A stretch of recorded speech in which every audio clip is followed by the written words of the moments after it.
नगराध्यक्ष यांच्या सत्काराच्या निमित्तानं विचार मंचावर उपस्थित असलेले त्यांच्या शुभास्ते हा सत्कार समारंभाचा कार्यक्रम होता ते आमचे सहकारी मित्र शंकररावजी वाघमारे प्रमुख उपस्थिती म्हणून त्या कार्यक्रमाला लाभलेले जिल्हा परिषदच्या माजी अध्यक्ष सौ निशानंदताई माळे, सर्वच नगरसेवक नगरसेविका, सांगणारे भारतरत्न डॉक्टर बाबासाहेब आंबेडकर, मला लढा मान्य अक्रोशवर गाणे अमान्य असे सांगणारे साहित्यरत्न अण्णाभाऊ साठे, प्रतिष्ठान सांगोला व क्रांतिज्योती महिला नागरिक सहकारी पतसंस्था बनकरवाड यांच्या संयुक्त विद्यमानाने हा सर्व माळी समाजातील लोकप्रतिनिधींचा सत्कार ठेवला, त्याबद्दल त्यांचं मनापासून या ठिकाणी आभार. आज 8 मार्च महिला दिनाच्या निमित्तानं हा कार्यक्रम आयोजित केला आणि आता काही जिल्हा परिषद सदस्य, नगरसेवक, महिला यांनी आपले विचार व्यक्त केले आणि महिला दिनाच्या निमित्तानं खऱ्या अर्थानं माता सावित्रीबाई फुले यांचं काम जरी आपण महिलांपर्यंत पोहोचवलं तर हे फार मोठं काम आपल्या समाजाचं नाही तर प्रत्येक रंजल्या गांजलेल्या जो पिचला मागासलेला आहे त्या समाजासाठी मोठं काम करेल असं मला या ठिकाणी वाटतं.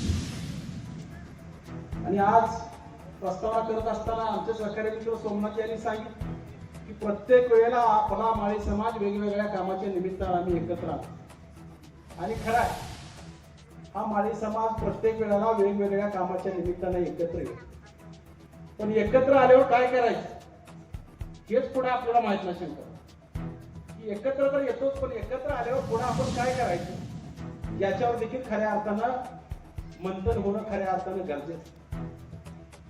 कारण आता जिल्हा परिषद, पंचायत समिती, नगरपालिकेच्या निवडणुका झाल्या आणि त्या निवडणुकीमध्ये कुणबी मराठा अशा पद्धतीनं अनेक उमेदवार या ठिकाणी उभे केले गेले आणि ते उभे केले गेल्यानंतर काल शासनाचा निर्णय झालेला, त्याच्यावर एक शब्द देखील, एक चकार देखील कोण बोललेला नाही. काल विधान भवनामध्ये परवाच्या दिवशी शुक्रवारच्या सेशनमध्ये की आपल्या जात पडताळणीचा दाखला 6 महिन्यामध्ये देणं हे बंधनकारक असताना त्याला नंतर अजून 6 महिन्याची मुदत वाढवून दिली, म्हणजे 1 वर्ष. 1 वर्ष तुम्ही कितीही गोंधळ घाला, तुम्ही कितीही डुप्लिकेट करा आणि निवडून या आणि ओबीसीच्या जागे खावा.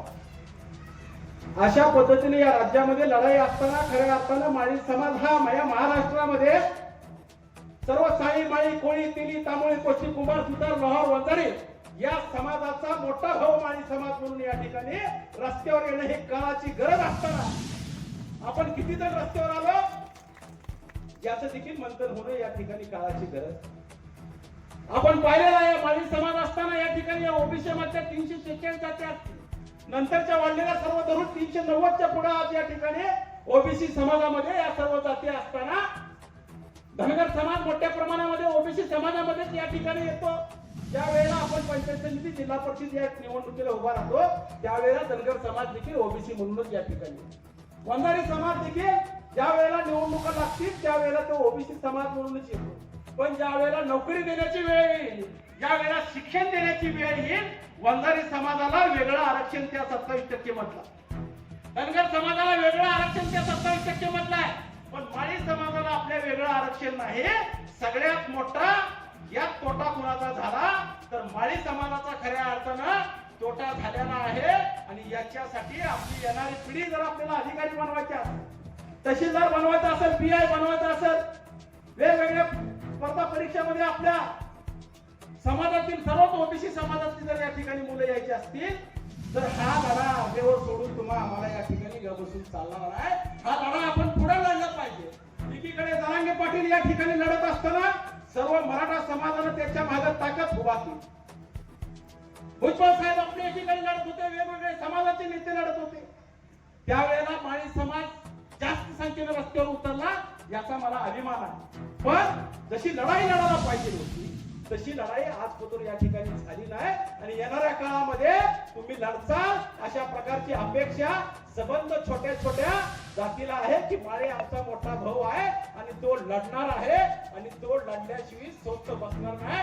म्हणून मी तुम्हाला या ठिकाणी या सत्काराच्या निमित्तानं आव्हान करतो की येणाऱ्या पिढीला जर आपल्याला गुलाम बनवायचं नसेल, येणाऱ्या पिढीला आपल्याला शिपाई बनवायचं नसेल, तर आपण खऱ्या अर्थानं या ठिकाणी एकसंघ राहणं काळाची गरज आहे आणि आपण राचाल अशा प्रकारची अपेक्षा आपल्याकडून या ठिकाणी कर. सोमनाथजी बारके लिहिलेला मलाही कळत नाही. मला आवर्जून या ठिकाणी सांगायचं की जिल्हा परिषद आणि पंचायत समितीच्या सत्काराच्या निमित्तानं सर्व सदस्यांना मी सांगू इच्छितो, जे नगरसेवक असतील, पंचायत समिती सदस्य असतील, जिल्हा परिषद सदस्य असतील, मी 4 टर्मला या ठिकाणी निवडून आलोय म्हणून या ठिकाणी सांगण्याचा प्रयत्न करतो आणि 4 टर्मला मला तिथल्या भागातल्या लोकांनी शहरामध्ये सगळ्यात जास्त मताने या ठिकाणी मला निवडून दिलं. सांगण्याचं तात्पर्य एवढंच की आपण काम करत असताना पंचायत समितीचा सदस्य म्हणून असेल, जिल्हा परिषदचा सदस्य म्हणून असेल किंवा नगरसेवक म्हणून या ठिकाणी असेल, आपण या ठिकाणी अशा आक्रमकपणे काम केलं पाहिजे.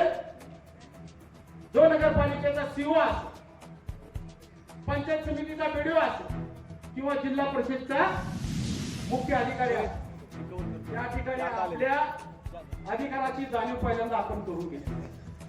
सगळ्यांना मी आव्हान करतो की जे कायद्याचं पुस्तक आहे, जो आपला अधिकार आहे, ते अधिकार आपण वाचून घेतला पाहिजे आणि अधिकार आपण वाचून घेतल्यानंतर आपण त्या अधिकाऱ्याशी भिडलं पाहिजे, त्या अधिकाऱ्याशी लढलं पाहिजे. आपल्या कामासाठी माझ्या प्रभागातलं हे काम का होत नाही, मी आणलेलं काम तुम्ही का करत नाही, याचा अधिकाराची जाणीव खऱ्या अर्थानं आपण करून घेऊन अधिकाऱ्याशी ज्या वेळेला आपण लढाची भूमिका घेता, ज्या वेळेला आपण 2 हात करता, त्यावेळेला आपली कामं या ठिकाणी चुकीची सुटतील. सोमनाथ माळी नगराध्यक्ष म्हणून त्या ठिकाणी काम केलेलं आहे, नगरसेवक म्हणून केलेलं आहे. वास्तव आहे का नाही? आपल्याला लढायचं असेल तर पहिल्यांदा अधिकाराची लढायची, नंतर विरोधकाबरोबर. त्यामुळं सर्व महिला सदस्यांना मी आवाहन करतो की आपण आपल्या लढाईमध्ये खऱ्या अर्थानं आपल्या कामाचं या ठिकाणी योगदान दिलं पाहिजे. आपल्याला कायम संधी मिळत नाही, संधी एकदाच मिळते आणि ती संधी मिळालेली आहे त्याचं आपण संधीचं रूपांतर सोन्यामध्ये करावं अशा प्रकारची अपेक्षा करतो. या ठिकाणी सर्व नगरसेवक देखील आहेत, सर्व वेगवेगळ्या